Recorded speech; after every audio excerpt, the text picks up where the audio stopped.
The summer before my senior year of high school changed everything. I was sitting on Emily Carter's bed, flipping through an old magazine, when we heard the familiar sound of the front door slamming shut. Her older brother, Jake Carter, had just gotten home from football practice. Jake was the kind of guy who turned heads wherever he went. He was Ridgemont High's star quarterback, effortlessly cool, and had a smile that could make anyone's heart race. Every girl in school had a crush on him, but to me, he was just Emily's older brother. That is, until that summer. Emily and I spent most of our days at the lake, talking about our future, sunbathing, and swimming. Jake was always around, sometimes teasing us, sometimes hanging out with his own friends. I didn't think much of it until one evening when Emily ran inside to grab snacks, leaving me and Jake alone on the dock. "You come here a lot, huh?"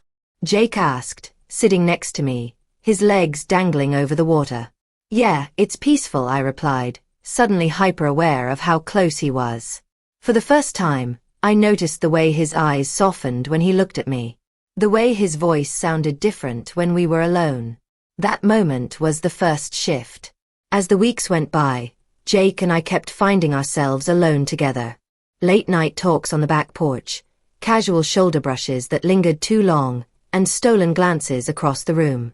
The feelings grew before I could stop them. Then came the party. The music was loud, people were laughing, and the air smelled like bonfire smoke. I was standing near the back patio when Jake walked up to me. "Wanna go for a walk?" he asked. We wandered through the quiet neighborhood under the stars. My heart pounded when he stopped in the middle of the sidewalk, rubbing the back of his neck like he was nervous. "I like you, Lily," he admitted. "And I know it's complicated because of Emily, but I can't ignore how I feel anymore." My breath caught. "Jake." Before I could second-guess myself, I did something I never thought I'd have the courage to do. I leaned in and kissed him. From that night on, everything changed. We kept our relationship a secret, meeting in hidden corners at school, sneaking glances across the dinner table at Emily's house, and exchanging text messages late into the night. It was thrilling and terrifying all at once. But secrets never stay hidden forever. Emily found out in the worst way possible, walking into the kitchen and catching us kissing. "Oh my God," she gasped. "Are you kidding me?"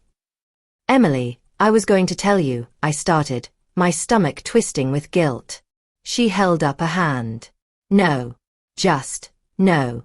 You're my best friend, and you've been sneaking around with my brother."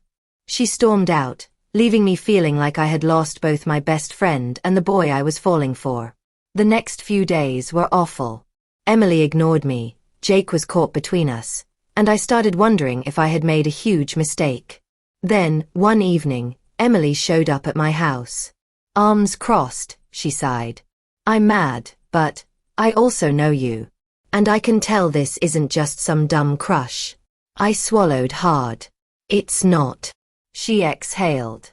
"Fine. But if he breaks your heart, I'm kicking his ass." After that, Jake and I were officially together. It wasn't always easy. High school love never is, but every whispered "I love you," every late-night phone call, and every challenge made us stronger. And in the end, falling for my best friend's brother was the best risk I had ever taken. Give massive information.